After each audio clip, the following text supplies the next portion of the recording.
لاہور کی دنیا کا کوئی مہمان ہو اور وہ خاص نہ ہو، یہ ہو نہیں سکتا۔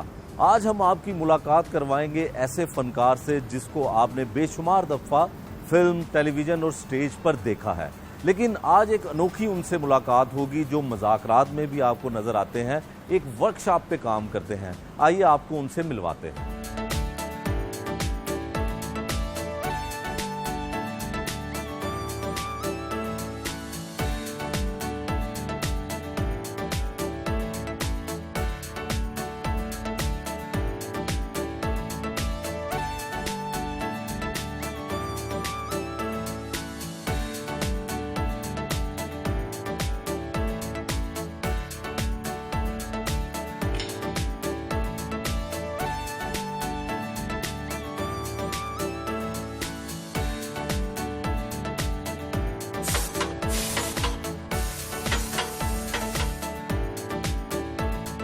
افتخار ٹھاکر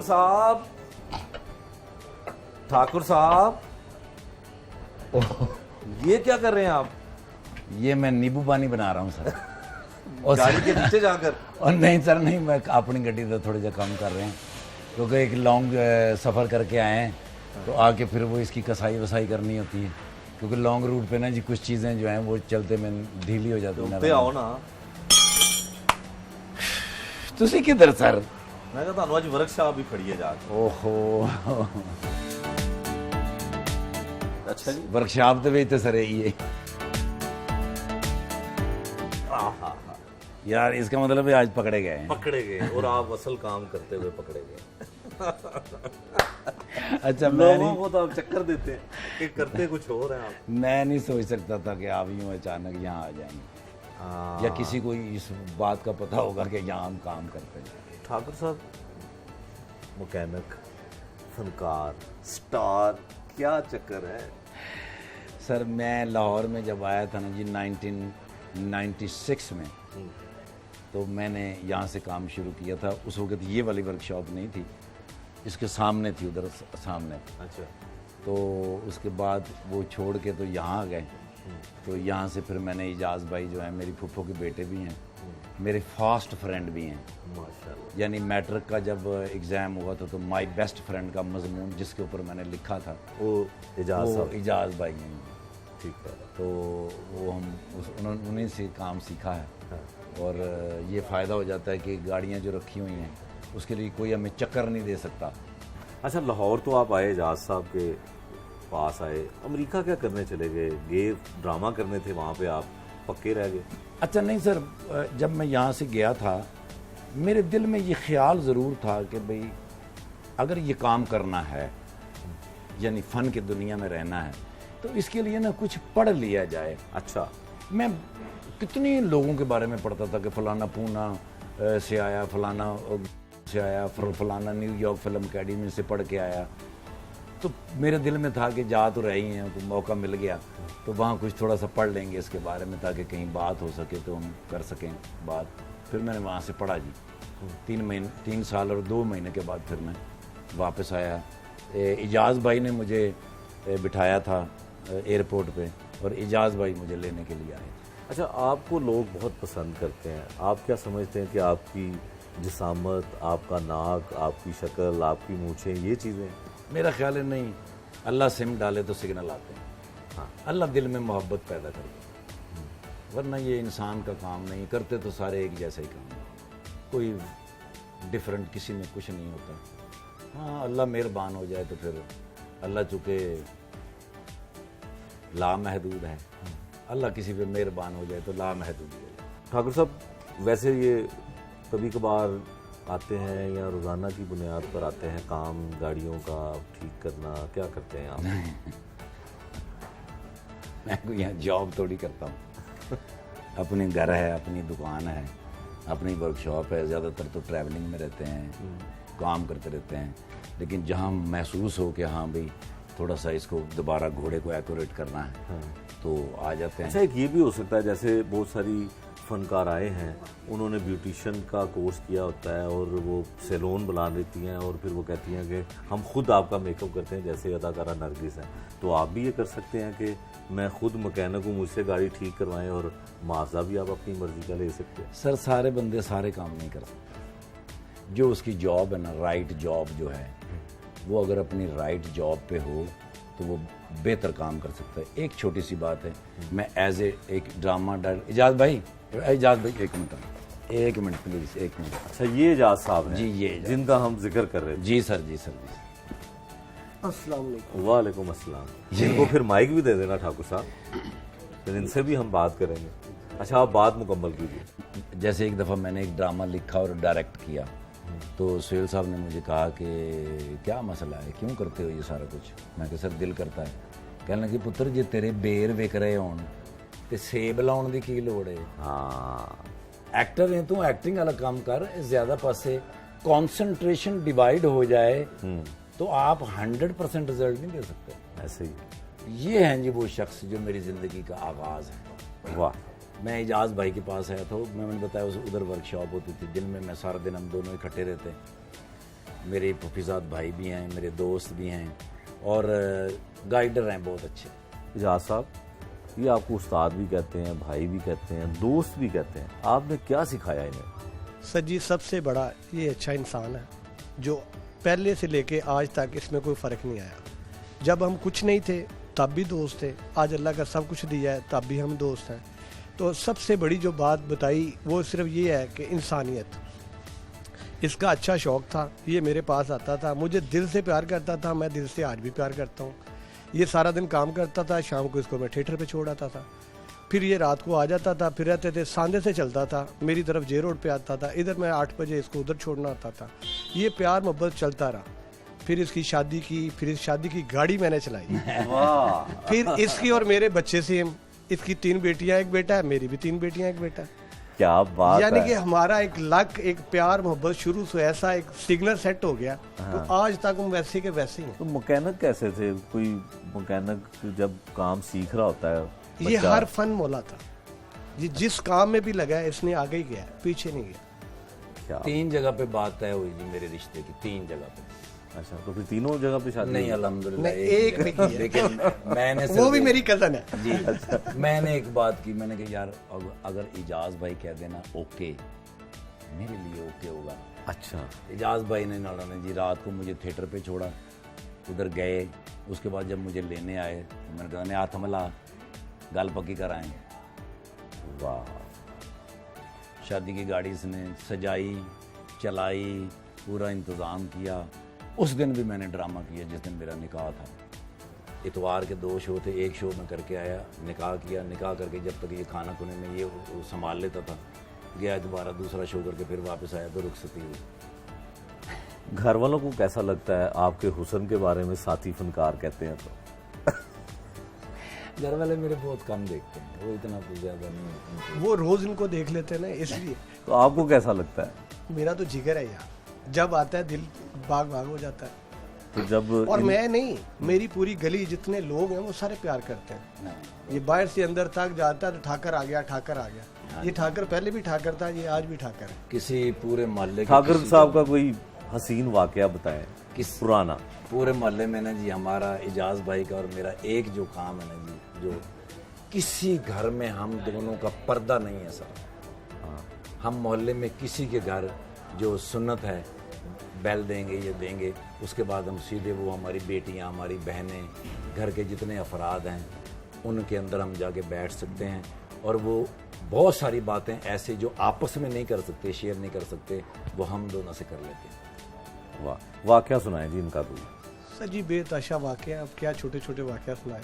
بس واقعہ یہ ہے کہ یہ اس انسان میں یہ ایک چیز دیکھی ہے، جو کل تھا وہ آج ہے، جیسے کل ملتا تھا ویسے آج ملتا ہے، ورنہ لوگ آنے کے بعد چینج ہو جاتے ہیں۔ اس کی سب سے بڑی پیاری خوبصورت چیز یہ ہے کہ یہ کل بھی ویسے ہی تھا، یہ آج بھی ویسے ہی۔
ठाकुर साहब, ये तो बड़ा एक्सपर्ट बंदा जानता है जिसको इसके बारे में पता हो, जैसे आपको पता है।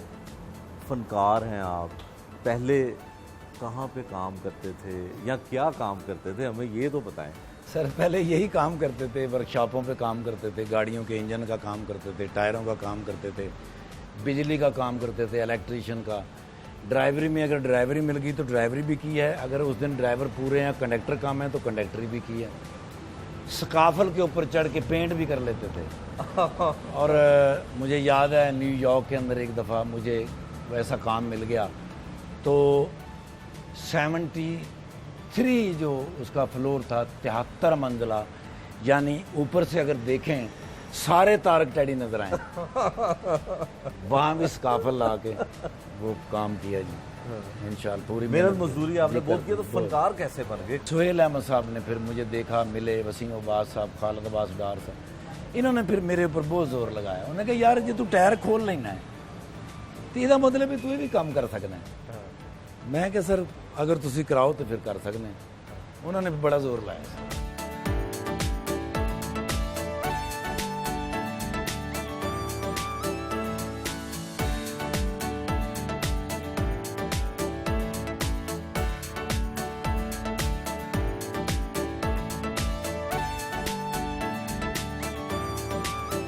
हमने जब ये काम सीखना शुरू करना है, सबसे पहले हमें हवा भरनी सिखाई जाती है।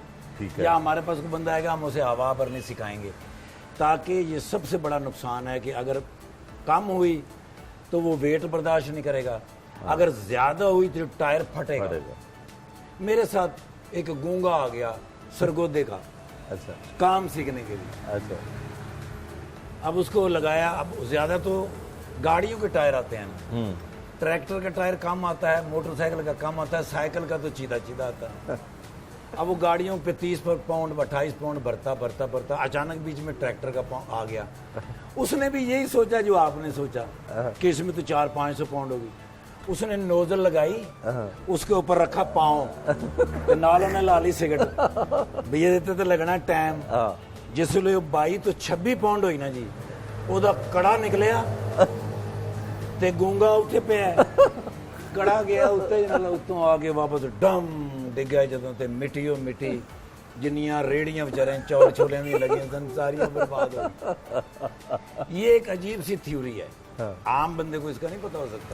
ठाकुर साहब, मजाक रात सुपर हिट प्रोग्राम, क्या बात है, हर बंदा देखता है और आपको तो बहुत ही ज्यादा लोग पसंद करते हैं। आप उसमें पैसे इकट्ठे करते हैं, जो सियासतदान आता है उनके आगे लाखों रुपए तो इकट्ठे हो गए होंगे अब तक। वो ना जी तकरीबन 12 प्रोग्राम जो महीने के होते हैं उसमें 1.5 लाख के करीब होते हैं। ठीक है। कभी कभी ज्यादा भी होते हैं। अच्छा। जैसे हमीद गुल साहब आए, हाँ। हमीद गुल साहब आए तो उन्होंने पहले दिया 5000। हाँ। उन्हें क्या इमरान खान साहब का नाम लेंगे ना फिर मैं और पैसे देंगा। मैंने इमरान खान साहब कहता गया, उसने 65,000 रुपये दिया। और सबसे ज्यादा गुल हमीद साहब ने पैसे दिए। एक बंदे ने 45,000 भी दिया, 35,000 भी दिया। 5,000 नॉर्मल है उसका। एक शरत है, ਤੁਸੀਂ ਜਿਹੜਾ ਗਾਣਾ ਗਾਉਂਦੇ ਹੋ ਨਾ, ਉੱਥੇ ਇਮਰਾਨ ਖਾਨ ਦਾ ਜਿੰਨੀ ਦੇਰ ਤੁਸੀਂ ਗਾਣਾ ਗਾਉਂਦੇ ਜਾਓਗੇ ਤੇ 5-5 ਦਾ ਨੋਟ ਇਸ ਟੋਪੀ ਦੇ ਵਿੱਚ ਮੈਂ ਸੁੱਟਦਾ ਜਾਵਾਂ। ਮੈਂ ਤੇ 3 ਮਹੀਨੇ ਗਾਵਾਂਗਾ। ਇੱਕ ਮਿੰਟ ਦੇਖ ਗਾ ਸਕਦੇ ਹੋ। ਇੱਕ ਮਿੰਟ ਸਾਰੇ ਇਕੱਠੇ ਗਾਈਏ 3-3 ਘੰਟੇ। ਮੰਨ ਲਓ ਮੇਰੀ ਗੱਲ, ਤੁਸੀਂ जिसका काम है उसका होना दो। ਤੁਹਾਡਾ ਮੂੰਹ ਮੰਗਣ ਵਾਲਾ ਹੈ ਹੀ ਨਹੀਂ। ਤੇਰੇ ਤੋਂ ਪਹਿਲੇ ਤੇ ਮੰਗਣ ਵਾਲੇ ਅਸੀਂ।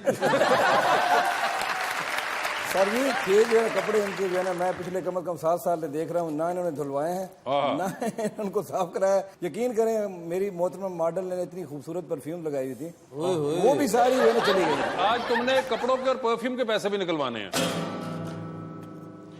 जदों आगे इमरान मेरी जान बनेगा नया पाकिस्तान, उधर देखें, बनेगा नया पाकिस्तान, बनेगा नया पाकिस्तान।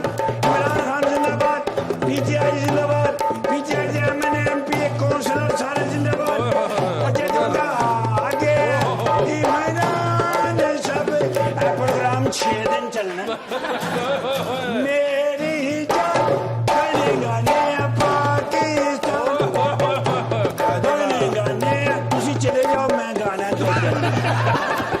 ਸਾਹਿਬ ਸਹੀ ਦੱਸੋ, ਜ਼ਿਮੀਂਦਾਰੇ ਚੋਂ ਇੰਨੇ ਪੈਸੇ ਨਹੀਂ ਬਚਦੇ।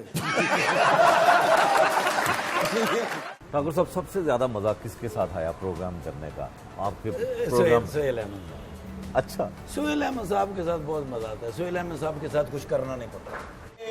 ਆਪਣਾ ਕੀ ਨਾਂ ਹੈ ਉਸਦਾ? ਇਹ ਕਦੀ ਪਿੱਛੇ ਡਿੱਗ ਪੈਂਦੇ ਨੇ, ਕਦੀ ਅੱਗੇ। ਇਹਨਾਂ ਦੇ ਲੱਕ ਤੋਂ ਪਿਸਤੌਲ ਲਾ ਕੇ ਵੇਖੋ। ਹਾਂ ਜੀ, ਪਿਸਤੌਲ ਦੇ ਪਾਰ। ਹਾਂ ਜੀ ਜੀ ਜੀ, ਮੈਂ ਕਹਿ ਰਹੀ, ਮੈਂ ਕਹਿ ਰਹੀ। ਤੁਸੀਂ ਆਪਣੀ ਫੌਰੀ ਤੌਰ ਤੇ ਟ੍ਰਾਂਸਫਰ ਕਰਵਾਓ KPK ਚ। ਕਿਉਂ ਜੀ? ਉੱਥੇ ਚੂਹੇ ਬਹੁਤ ਨੇ, ਉੱਥੇ ਪੁਲਿਸ ਮੁਕਾਬਲਾ ਕਰੋ ਜਾ ਕੇ। मेरा ख्याल है मोहतरम ना, मेरा तारफ नहीं है। नहीं, मियां अफजल निर्गोली पूरी पुलिस ਦੇ ਵਿੱਚੋਂ ਸਭ ਤੋਂ ਚੌਕਸ ਅਫਸਰ। माशाल्लाह पिस्तौल भी चलती है इनकी। ਸਾਡੀ ਇਹੋ ਹੀ ਬੜੀ ਬਹਾਦਰੀ ਹੈ ਕਿ 4 ਝਟਕਿਆਂ ਦੇ ਬਾਅਦ ਤੁਸੀਂ ਫੇਰ ਜ਼ਿੰਦਾ ਹੁੰਦੇ ਹੋ। खुद ब खुद अच्छा होता वो जाता है। ऑटो होता है सर, बिल्कुल ऑटो होता है। अमानत चंद साहब, नासिर चन्योटी साहब, जफरी खान साहब, नसीम विकी साहब और सोहेल अहमद साहब मेरी ज़िंदगी के ऐसे लोग हैं कि अगर ये सारे लोग राइट एज पे खड़े हों और मैं लेफ्ट एज पे खड़ा हूँ और ये सिर्फ मेरी तरफ देख लें या मैं उनकी तरफ देख लूँ, मुझे पता चल जाता है ये क्या कह रहे हैं, मैं क्या कहूँ, या कहानी को किस तरफ लेके जाना है। या मैं देखूं तो वो वही बिल्कुल क्यों देंगे जो मैं चाह रहा था, जो इधर खड़े होकर मैंने सोचा। वो हमारा IQ लेवल इतना डेंजरस है अच्छा कि वो हमें सारे सिग्नल आ जाते हैं एक दूसरे से, इसलिए इन लोगों के साथ काम करना आसान होता है। स्टेज भी आप करते हैं? जी जी। कौन सी अदाकारा का रक्स अच्छा लगता है? रक्स करने में बड़ी बड़ी माहिर खवातीन आई यहाँ पे, जैसे मैडम नरगस, जैसे मैडम दीदार, जैसे अभी एक नाम नैना, शौकी खान साहब की शायद कोई रिश्तेदार, वो खुशबू, निदा चौधरी, ऐसे मैं नाम लेना शुरू करूँगा तो बड़े नाम हैं जो बहुत अच्छा रक्स करती हैं। लेकिन कभी कभी ये जब भटकती हैं ना जी, तो बहुत भटक जाती हैं। भटकना किसको? भटकने से मुराद है कि देखिए ये आज़ा की शायरी और चीज़ है, बेहयाई और चीज़ है। मतलब जो बोल चल रहे हैं गाने के, उसको परफॉर्म करना और उन बोलों के साथ नेगेटिव अप्रोच कर लेना अपने आप को, बैड थिंग सर। लोग इसको अच्छा नहीं समझते, उसका रिस्पांस अच्छा नहीं आता। जो अज़ा की शायरी आप कहते हैं, क्या लगता है आपको कि कौन सी ऐसी फनकार है जिसकी अज़ा की शायरी बहुत अच्छी है और आपको भी पसंद है? परफॉर्मिंग में तो सर अभी तक थिएटर के ऊपर तो मैडम नरगस ही रहे, टॉप स्टार, उन्होंने इसको खूब खेला है। ऐसा कोई गाना उन पे और आप पे फिल्माया गया जो बड़ा अच्छा हो? जो डेफिनेट होंगे सर, थिएटर के ऊपर भी होंगे, फिल्म पे भी होंगे, लेकिन हम फिल्म का इससे थिएटर से कोई ताल्लुक नहीं, फिल्म और मीडियम है। बिल्कुल। और फिल्म के अंदर पाकिस्तान की फिल्म इंडस्ट्री में मैडम सायमा से बढ़ के कोई शख्स नहीं है सर, ख़वातीन। अच्छा सर, कोऑपरेटिव, परफेक्शन, पैशनिस्ट, वक्त के ऊपर आना और अपना काम मुकम्मल करना, मोहब्बत और दिलचस्पी के साथ मैडम सायमा के बाद एंड। आपके ऊपर बड़ी जुगतें लगती हैं, आपके नाक पे, बहुत। आपके जिस्म हाँ पे। जी। अच्छा लगता है, बुरा लगता है? बहुत अच्छा लगता है सर, लोगों के चेहरे के ऊपर मुस्कुराहट आती है आज के दौर में, वरना चैनल पे तो हर 5 मिनट के बाद बैड न्यूज़ आती है। चेहरे पे मुस्कुराहट बहुत की। ऐसी कौन सी जुगत है आज तक, कौन से फनकार ने लगाई है कि आप कहें कि वाकई में ऐसा हूँ? नहीं, जुगत तो बड़ी बड़ी हुई है सर। सखावत नाज ने मैंने कोरी जुगत की थी बहुत कई हज़ार साल पहले। कई हज़ार साल पहले? हाँ जी, मतलब बहुत अरसा हो गया। ओपन एयर थिएटर के ऊपर उसने जब पहली दफ़ा मुझे मिला, पहली दफ़ा परफॉर्म कर रहे थे, तो मैंने कहते तेरा मुँह इंज जी में नायलॉन दी कुप्पी कुटी होंगी। बहुत अब्रप्ट थी और बड़ा मैं उस पर हंसा था, मुझे बहुत अच्छा लगा। अमानत चंद साहब जो हैं वो कभी कभी बताते होते हैं कि जब मैं पैदा होया तो सारे जड़े सन एकदम घबरा गए, उन्होंने कहा परे परे हो जाओ भाजी, पता नहीं की हो गया। सबसे ज़्यादा अच्छी और नाइस जुगत अमानत चंद साहब। आप फैन हैं उनके? सख्त फैन सर। अच्छा। बाज़ औक़ात मैं उनके साथ काम करते करते उनको देखने लग जाता हूँ। वो आपके प्रोग्राम में भी आए ना, मजाक रात जी सर, में? जी सर।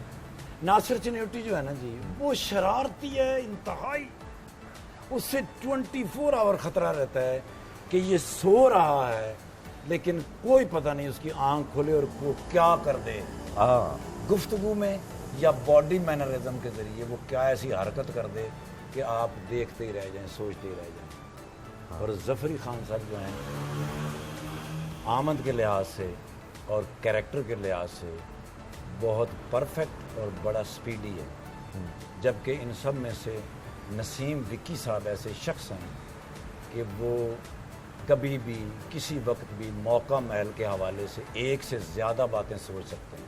اچھا جی سر. تو یہ 2 صفحوں والی کاپی کیا یہ نسیم وکی صاحب نے کہا تھا, حالانکہ 2 صفحے والی کاپی تو ہوندی نہیں یا پھر انہوں نے سوچا بھی اس تو بریک کی کرا میں. ہاں اس وقت میں بڑا کمزور تھا جب انہوں نے کہا تھا پلوان تو خیر میں ہونے نہیں گا. ہمارے ساتھ سیلفی نہیں بنائیں گے؟ وہ فون گڈی سے بھاجی ویسے میں ہی کر کے سیلفی بنا دیں گے انشاءاللہ.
یہ سامنے دروازہ ہے, دروازے سے یہ انٹری ہے.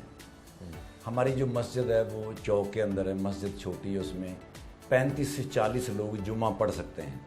لیکن محلے کی خواتین جو ہیں وہ کہتی ہیں جی کہ ہم اگر جمعہ پڑھنا چاہیں خطبے کے ساتھ اور پھر ہم مولانا صاحب کی سپیچ بھی سن سکیں تو ہماری بیٹیاں یہاں آ کے کچھ سیکھ سکتی ہیں.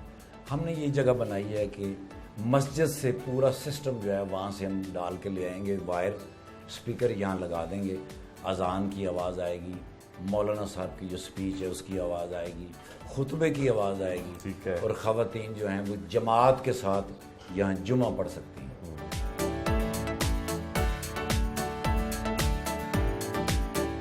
یہ ٹی وی لاؤنج ہے جی.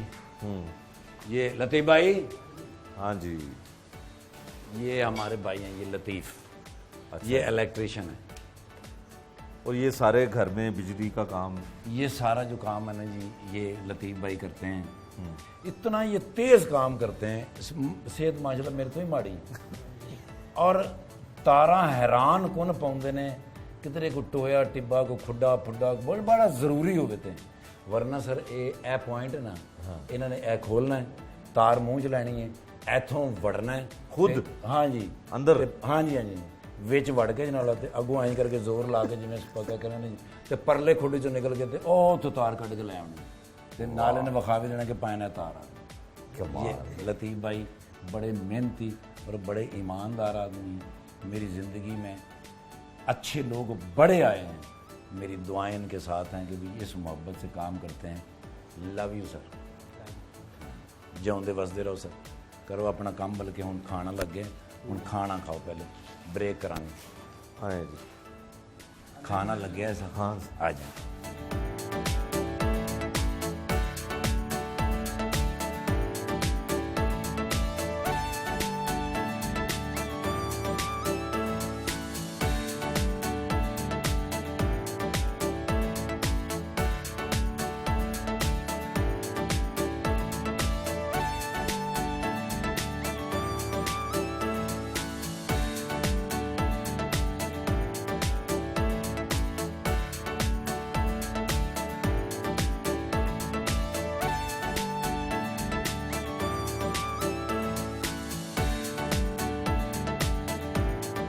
ठाकुर साहब, यहाँ पे आप क्या कर रहे हैं? और रंग साज भी आपके पास हैं, लकड़ी का काम करने वाले भी। कौन है ये आपके साथ बैठे हुए हैं इनके साथ? ये मेरी टीम है सर, जो मेरे साथ काम करती है, और मैंने नहीं इनको कभी काम पे बुलाया।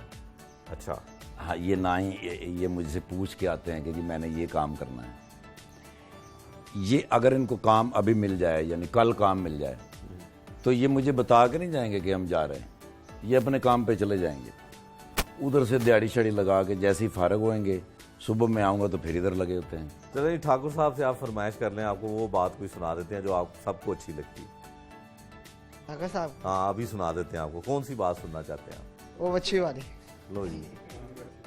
वो कहते जे तू है बच्ची फड़ लवे ना, मैडम साहमा कहते, तो मैं तेरे नाल शादी कर ਲਾਂ। तो मैं बच्ची वाल तो देखे ही नहीं। मैडम साहमा ने पढ़ लिया, मैं पढ़ ली। वो कहती मैनू नहीं, ओ वाली बच्ची। मैं कहा आओस बच्ची? कहती हाँ औस। मैं कहा औस बच्ची? कहती ये औस बच्ची नू औस बच्ची? कहती हाँ औस बच्ची नू। मैं कहा लो जी, तुसी इस बच्ची की गल कर रहे हो, माए दा सारा खानदान फड़ के लाया वा, फिर तो कर लोगे ना मैंने शादी। वो कहती खानदान नू छड़, तू ऐ ही बच्ची फड़ के लाया, मैं तो बड़ी गल है। मैं कहा लो फिर हुण तुसी इत्थे मेरा इंतजार करना, मैं बच्ची फड़ के ले आना।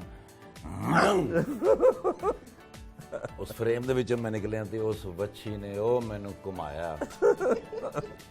जन मनो बच्ची बड़ी तेज सी आई। उस बच्ची ने ना जी एक बारी मझ दे पिछे आ गई है बच्ची, ते मैं सामने दौड़िया ते मैं ये सोच लिया कि मैं ये मझ क्रॉस कर जावांगा, मैं मझ दे उत्तों जावांगा बच्ची दे उत्ते। ਜਦੋਂ मैं स्पीड फड़ी तो पिछों एक होर भी मझ आके खलो गई। अद्धे राह दे विचों मैं स्पीड कीती है डबल, ते ओदे उत्तों मैं नाल छाल मारी ने जिसले ते मैं बच्ची दे उत्ते डिग्गिया ते इधर पत्थर है गए। कट होया ते सैयद नूर साहब और पूरा अमला दौड़िया आया नाल। उन्हें कहा सट तो नहीं लगी? मैं कहा सर बिल्कुल नहीं। उन्हें कहा कीता की हो? ख्वाब के अंदर मैडम साइमा के साथ गाना। गाने में जब गए हैं तो मसूद भट्ट साहब कैमरे पे हैं और सैयद नूर साहब ने मुझे कहा, मैं उधर पीछे गया हूँ तो वो जिन्होंने सेट लगाया होता है ना, उनकी काफ़ी सारी चीज़ें पीछे पड़ी होती हैं। उधर एक स्टूल पे है जिस कोई 4-4.5 फुट का, वो मैं चौके ते पिलर दे नाल ला लिया। अच्छा। पिलर दे नाल ला के नाल मैं उधर उत्ते चढ़ गया। एक्शन होया तो मैं उत्तों डिग्गा, उत्तों मैं डिग्गा तो कट हो गया। आवाज आई कट एट। मैं कहा की होया? उन्हें कहा यार वो मसूद भट्ट साहब जो कैमरे से लगे, वो कहते ने मोहतरम जनाब बांदर साहब, मैं कैमरा इत्थे लाया, तुसीं उत्तों डिगन डे हो। मैं कहा सर तो बड़ा अच्छा लगना सी चढ़। कहता अच्छा तो लगना सी पर मेरा गोडा कैमरे ने बज गया। ओहो सर, मैं कहा माफ कर देना, चलो हुण जाओ बांदर साहब वापस मारो फिर छाल। हुण मैं उस हिसाब नाल कर लिया। एक सीन होया सर के मजाजन दे विच कलाशन को बड़ी भारी हुंदी है सर। आई डोंट नो शान साहब किवें एक हथ नाल लई फिरदे हुंदे। वो पहली बार इतने बंदे मार देते हैं। पहली बारी मैं वो कलाशन को जदों फड़ी ना लग मैंने पता गया कि यार बड़ा काम भारा है, लेकिन मजबूरी है कि करना है। शाह जी आए ने, उन्होंने मैंने करके गन फड़ाई है। उन्हें कहा पुत्र दो गोलियां मारियां डग डग, उस बाद उधरों छटा आएगा, थले होना है, वो छटा इत्थे वजेगा, उस बाद बाहर निकलना है, 2 फायर और मारने ने, फिर उत्ते होके वेखना भी कोई है तो नहीं, तो उस बाद एग्जिट हो जाना। अच्छा। मैं कहा ठीक है सर। हुण मेरे देन च 4 गोलियां ने, विच सन 5, पंजवीं मेरे ज़हन च नहीं। वो मैं ही करके नाल 2 गोलियां चलाइयां ने, उधरों छटा आया, मैं थले बैठा, मैं बाहर निकलिया, मैं 2 गोलियां चलाइयां ने, ते हुण मैं देखिया भी कोई नहीं हैगा। शान साहब मेरे ज़हन च फसे हुंदे सन कि भी शान साहब तो एक हाथ नाल चुक लेंदे ने। वो मैं ही करके ये हाथ च चुकी है तो उंगली तो घोड़े ते सी, वो वजी ने जो गोली चली जड़ाऊ करके चली, वो मैं पिछली कंध च वजा, वज के मैं इंज करके सीधा होया, ते फिर मैं देखिया भी किसी दुश्मन ने वेखिया तो नहीं। इंज करके मैं देख के नाल इंज क्रॉस होया सर, ते पिछों कट दी आवाज़ नहीं आई। ਅੱਛਾ ਸੀਨ ਸ਼ੁਰੂ ਹੋਣ ਤੋਂ ਪਹਿਲੇ ਸੈਯਦ ਨੂਰ ਸਾਹਿਬ ਥੱਲੇ ਲੇਟੇ ਨੇ, ਇੱਥੇ ਉਹਨਾਂ ਦੇ ਸਰਾਣਾ ਹੈ, ਸਰਾਣਾ ਦੇ ਉੱਤੇ ਨਾਲ ਜੀ ਇਹ ਇੰਜ ਕੈਮਰਾ ਹੈਗਾ ਜ਼ਮੀਨ ਦੇ ਉੱਤੇ ਇੰਜ ਸਨ, ਤੇ ਕੱਟ ਨਹੀਂ ਹੋਇਆ ਤੇ ਮੈਂ ਵਾਪਸ ਆਇਆ ਤੇ ਮੈਂ ਦੇਖਿਆ ਕਿ ਸ਼ਾਹ ਜੀ ਥੱਲੇ ਨੇ ਤੇ ਕੈਮਰਾ ਉਹਨਾਂ ਦੇ ਉੱਤੇ, ਤੇ ਉਹ ਹਫੀਜ਼ ਜਿਹੜਾ ਉਹ ਕੈਮਰਾ ਆਪਰੇਟ ਕਰਦਾ ਉਹ ਦੌੜ ਕੇ ਆਇਆ ਤੇ ਉਹਨੇ ਕੈਮਰਾ ਬੰਦ ਕੀਤਾ ਤੇ ਸੈਯਦ ਨੂਰ ਸਾਹਿਬ ਨੇ ਕਿਹਾ ਠਾਕਰ ਸਾਹਿਬ ਮੁਬਾਰਕ ਹੋਵੇ, ਇਹ ਸ਼ਾਟ ਨਹੀਂ ਹੋਇਆ। ਮੈਂ ਕਿਹਾ ਸਰ, ਔਰ ਕਹਿੰਦੇ ਨੇ ਦੁਬਾਰਾ ਨਹੀਂ ਹੋ ਸਕਦਾ ਸਰ, ਉਹ ਸ਼ਾਟ ਹੀ ਨਹੀਂ ਹੋਇਆ। ਅਚਾਨਕ ਯਾਦ ਆਇਆ ਕਿ ਭੱਟ ਸਾਹਿਬ ਤੇ ਉੱਤੇ ਨੇ, ਭੱਟ ਸਾਹਿਬ ਨੇ ਵੀ ਤੇ ਕੈਮਰਾ ਲਾਇਆ, ਭੱਟ ਸਾਹਿਬ ਨੂੰ ਕਿਉਂ, ਭੱਟ ਸਾਹਿਬ ਇੱਥੇ ਰੱਖ ਕੇ ਬੋਲਦੇ ਸਨ ਬੈਟਰੀ ਦੇ ਨਾਲ, ਉਹਨੇ ਕਿਹਾ ਭੱਟ ਸਾਹਿਬ ਤੁਹਾਡੇ ਕੋਲ ਸ਼ਾਟ ਹੋਇਆ ਹੈ, ਉਹਨੇ ਕਿਹਾ ਕਟਾ ਹੋਣਾ ਸੀ, ਓਏ ਇਹਨੇ ਬੰਦੂਕ ਚੁੱਕੀ ਮੇਰਾ ਹਾਸਾ ਨਿਕਲ ਗਿਆ। ਉਹਨੇ ਕਿਹਾ ਲਓ ਜੀ ਮੁਬਾਰਕ ਹੋਵੇ, ਉੱਤੇ ਵੀ ਨਹੀਂ ਹੋਇਆ।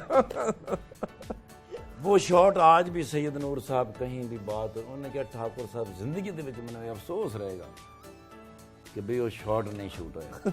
ਪਰ ਉਹਨਾਂ ਕਹਿੰਦੇ ਨੇ ਜੀ ਕਿ ਜੋ ਮੈਂ ਦੇਖਿਆ ਤੈਨੂੰ ਉਸ ਵਕਤ ਜਿਸ ਵੇਲੇ ਤੂੰ ਕੰਧ 'ਚ ਵੱਜਾ ਹੈ, ਬਿਲਕੁਲ ਕਹਿੰਦੇ ਨੇ ਜੀ ਐਕੋ ਰੇਟ ਤਾਰਕ ਟੈਡੀ ਸਾਹਿਬ ਜਿਹੜੀ ਤੁਹਾਨੂੰ ਜੁਗਤ ਕਰਦੇ ਨੇ ਨਾ ਕਿ ਤੇਰਾ ਮੂੰਹ ਇੰਜ ਜਿਵੇਂ ਬਿੱਲੀ ਘੁਮਾ ਕੇ ਕੰਧ 'ਚ ਮਾਰੀ, ਮੇਰੇ ਅੱਗੋਂ ਆ ਗਈ ਸੀ ਉਹ ਬਿੱਲੀ, ਐਡਾ ਤੂੰ ਭੈੜਾ ਵੱਜਾ ਕੰਧ ਦੇ ਵਿੱਚ, ਸਰ ਉਹ ਸ਼ਾਟ ਨਹੀਂ ਆਇਆ। ਔਰ ਬੱਚੀ ਵਾਲਾ ਜਿਹੜਾ ਸੀਨ ਹੈ ਨਾ ਸਰ, ਬੇਪਨਾਹ ਖਵਾਤੀਨ ਜਿਹੜੀਆਂ ਸਿਨੇਮੇ ਦੇ ਵਿੱਚ ਫਿਲਮ ਦੇਖਦੀਆਂ ਸਨ, ਖਵਾਤੀਨ ਫੈਮਲੀਆਂ ਖਾਸ ਤੌਰ, ਉਹ ਕਹਿੰਦੀਆਂ ਸਨ ਵੱਛੀ ਦੇ ਵਸੀਨ ਵਾਸਤੇ ਅਸੀਂ ਜਾਂਦੇ ਹਾਂ। ਅਸੀਂ ਉਹ ਕਹਿੰਦੇ ਨੇ ਹਾਫ ਟਾਈਮ ਤੋਂ 5-7 ਮਿੰਟ ਪਹਿਲੇ ਟਿਕਟ ਲੈਂਦੇ ਹਾਂ, हाफ टाइम खत्म होता है नाला असी फिल्म देखने हैं, बच्ची वाला सीन देखने हैं तो घर चले जाते हैं। ठाकुर साहब एक आप वो भी बड़ा आला करते हैं ना, वो चौकस जो होते हैं वो ऐसे लेट, वो कैसे करते हैं वो?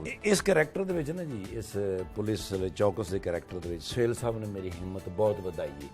हाँ, सुहेल अहमद साहब ने बब्बू बराल साहब का जिहड़ा ड्रामा सी ना जी कुछ ना कहो, उहदे विच पहली दफ़ा मैं एक पुलिस वाला रोल कीता सी, एक सफ़ेदार रोल सी, सिर्फ मैं आके पुछना सी भी 421 नंबर का रही है, ਅੱਗੋਂ ਉਹਨਾਂ ਨੇ ਕਹਿਣਾ ਸੀ 421 ਇਹ ਨਹੀਂ ਹੈਗਾ, ਇਹ 421 ਸੀ ਏ, ਅੱਛਾ ਨਾਲ ਵਾਲਾ 421 ਹੈ, ਤੇ ਮੈਂ ਕਿਹਾ ਮਾਫ ਕਰ ਦੇਣਾ ਮੈਂ ਗਲਤ ਆ ਗਿਆ, ਤੇ ਗੁਸੇਲ ਸਾਹਿਬ ਨੇ ਕਿਹਾ ਦੁਨੀਆ ਤੇ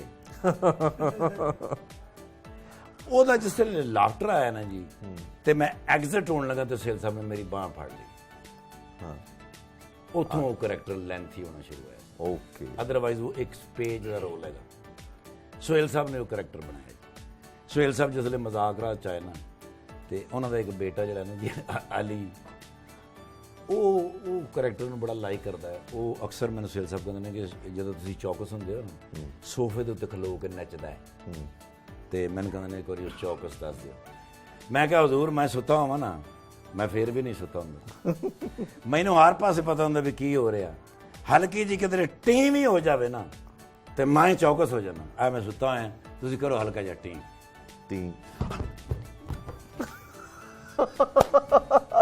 सुहेल साहब डर गए। सुना है आप बड़े चौकस हैं। बड़ा सख्त चौक, मैंने तो 10-12 अवार्ड दिते जी पुलिस ने। अच्छा वो मैं सुता पे आवा ना जी, ये एन मैं सुता पे आवा, तां ये मतलब है नहीं कि मैं बेहोश पे आ, मैं चौक तो हल्की जी टन हो जावे सही किधरे। तो चौकस कैसे होते हैं? तुम हल्की जी करो टन टन।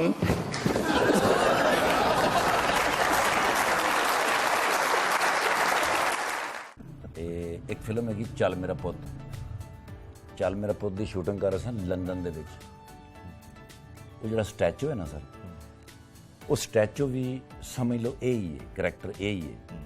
स्टैचू जो है ना जी, उन्हें 55 सैकंड तक खलोना है बगैर अख झपकाए, ठीक है। उस तो बाद एक लाउड आवाज कढ़नी है तो उन्हें एक्शन चेंज कर देना। बर्मिंघम दे विच मैं इन्हां नाल जी उस स्टैचू में बनया, उत्थे कैमरे शैमरे ला रहे हैं, लाइटां लग रही ने, तारां जा रही ने, ते मैं ते रेडी सा, मैं हुण उत्थे स्टैचू बनया। मेरे को कई लोग जिहड़े सन जी गुजरदे ये बहस करते हैं स्टैचू है, नहीं नहीं कोई मैन है, ह्यूमन है, देखो वो कहता सांस भी नहीं ले रहा, मैंने कहा आंख भी नहीं झपक रहा, मैंने कहा लेकिन है ये स्टैचू, कहता नहीं नहीं बंदा है ये। ਉਹ ਹੁਣ ਟਾਈਮ ਜਿਹੜਾ ਹੈਗਾ ਨਾ ਜੀ, ਉਹ 55 ਸੈਕਿੰਡ ਪੂਰੇ ਹੁੰਦੇ ਜਾ ਰਹੇ ਨੇ। 55 ਸੈਕਿੰਡ ਬਾਅਦ ਉਹ ਐਕਸ਼ਨ ਚੇਂਜ ਹੋਣਾ। ਜਿਸਲੇ 55 ਸੈਕਿੰਡ ਹੋਣਾ ਨਾ ਜੀ, ਮੈਂ ਬੜੇ ਬੜੇ ਬੰਦੇ ਵੇਖੇ ਜਿਹੜੇ ਕੰਧਾਂ ਦੇ ਵਿੱਚ ਵੱਜੇ ਜਾ ਕੇ, ਪਿਲਰਾਂ ਦੇ ਵਿੱਚ ਵੱਜੇ, ਜਾਂ ਆਪਣੇ ਯੋਧ ਦੇ ਹੱਥ 'ਚ ਛੱਡ ਕੇ ਹੀ ਭੱਜ ਗਏ। ਲੇਕਿਨ ਸਭ ਤੋਂ ਮਜ਼ੇਦਾਰ ਉਹਦੇ ਵਿੱਚ ਜਿਹੜਾ ਵਾਕਿਆ ਹੋਇਆ, ਮੀਆਂ ਬੀਵੀ ਔਰ ਇੱਕ ਬੱਚਾ ਆਇਆ। ਉਹਨਾਂ ਨੇ ਬੱਚਾ ਮੇਰੇ ਪੈਰਾਂ 'ਚ ਪਾਇਆ ਤੇ ਮੀਆਂ ਇੱਧਰ ਖਲੋ ਗਿਆ ਤੇ ਬੀਵੀ ਇੱਧਰ ਖਲੋ ਗਈ। ਉਹਨੇ ਇੱਕ ਕਾਲੇ ਨੂੰ ਕਿਹਾ ਕਿ ਸਾਡੀ ਫੋਟੋ ਬਣਾ ਦੇ। ਇੰਨੀ ਦੇਰ ਨੂੰ 55 ਸੈਕਿੰਡ ਮੇਰੇ ਪੂਰੇ ਹੋ ਗਏ। ਠੀਕ ਹੈ, ਠੀਕ ਹੈ ਸਰ। ਉਸ ਟਾਈਮ ਨਾ ਜੀ ਇਹ ਇੰਜ ਮੈਂ ਖਲੋਤਾ, ਉਹ ਹੁਣ ਖਲੋਤੇ ਨੇ 55 ਸੈਕਿੰਡ ਪੂਰੇ ਹੋਏ ਨੇ ਤੇ ਮੈਂ ਹੁਣ ਐਕਸ਼ਨ ਚੇਂਜ ਕਰਨਾ ਲਾਊਡ ਆਵਾਜ਼ ਨਾਲ। ਯਾ ਬਾਬਾ ਸਰ ਮੈਂ ਐਕਸ਼ਨ ਚੇਂਜ ਕੀਤਾ, ਉਹ ਬੱਚਾ ਥੱਲੋਂ ਰੋਇਆ ਤੇ ਮੀਆਂ ਔਰ ਬੀਵੀ ਤੇ ਕੈਮਰਾਮੈਨ ਦੌੜ ਗਏ। ਮੈਂ ਥੱਲੋਂ ਬੱਚੇ ਨੂੰ ਚੁੱਕਿਆ ਐਂ ਕਰਕੇ ਸੀਨੇ ਨਾਲ ਲਾਇਆ। ਉਹ ਦੋਵੇਂ ਮੀਆਂ ਬੀਵੀ ਵਾਪਸ ਆਏ ਨੇ, ਉਹਨਾਂ ਨੇ ਕੈਮਰਾ ਲਿਆ। ਉਸ ਤੋਂ ਬਾਅਦ ਉਹਨਾਂ ਨੇ ਕਮ ਅਜ਼ ਕਮ ਉਹਨਾਂ ਨੇ ਮੈਨੂੰ 8 ਤੋਂ 10 ਮਿੰਟ ਖਲੋ ਕੇ ਗੰਦੀਆਂ ਗਾਲਾਂ ਕੱਢੀਆਂ ਔਰ ਉਸ ਤੋਂ ਬਾਅਦ ਉਹ ਗਏ। ਵਾਹ ਜੀ ਵਾਹ। ਜਿਹੜੀ ਖਾਤੂਨ ਮੈਨੂੰ ਸਟੈਚੂ ਬਣਾਉਂਦੀ ਹੈ, ਉਹ ਖਾਤੂਨ ਸੀ ਕੋਈ, ਉਹ ਮੈਨੂੰ ਤਿਆਰ ਕਰਦੀ ਸੀ ਸਰ। ਬੜੀ ਮਾਸਟਰ ਸੀ ਉਹ ਆਪਣੇ ਕੰਮ ਦੀ। ਉਹ ਸਟੈਚੂ ਜਿਹੜਾ ਸੀ ਨਾ ਜੀ, ਉਹ 3 ਤੋਂ 5 ਮਿੰਟ 'ਚ ਤਿਆਰ ਹੁੰਦਾ ਸੀ, क्योंकि वो ड्रेस है, वो हर चीज ड्रेस है। ड्रेस पहना है और उस खातून ने इतनी सी कौली, उसके हाथ में एक बुरश है, उसने मेरे चेहरे के ऊपर ऐसे करके लगाना है, ऐसे करके शॉट खत्म होना है, उसने वाइप्स निकालना ही, ऐसे करके चेहरा साफ करना है और मुझे रिलैक्स कर देना। ठीक है, ये थोड़ी भी सारा पेंट करके दिखला रहे, 5 मिनट का। उसकी जिम्मेदारी है कि मुझे खाना भी उसी ने खिलाना। ठीक है, क्योंकि ये जो कपड़े ना ये हार्ड हैं, इनको तोड़ मरोड़ नहीं सकते। ठीक है जी। वो खातून जी है ना जी, वो मैंने तैयार त्यूर करके ना जिसले तो उसने कहा भी एनर्जी पूरी रखनी है ना सर। वो उन्होंने कह रही है एक प्लीज वरना मैंने कुछ जी प्लीज केला लेके आइए। भाई एक केला जड़ा है ना जी, वो तो थोड़ी एनर्जी ये आ जाए। वो आई है, वो ही तैयार करती है मैंने रोज। ਉਹਨੇ ਕੇਲਾ ਨਹੀਂ ਕੀਤਾ ਤੇ ਮੈਂ ਕੀਤਾ। ਉਹ ਸਰ ਸਾਰੇ ਭਾਂਡੇ ਭੁੰਡੇ ਉੱਥੇ ਹੀ, ਬੁਰਸ਼ ਮੁਰਸ਼ ਸਾਰੇ ਉੱਥੇ ਟਾਹ ਥੱਲੇ ਪਏ ਨੇ, ਉਹ ਹੀ ਭੱਜ ਗਈ। ਵਾਹ ਵਾਹ ਵਾਹ।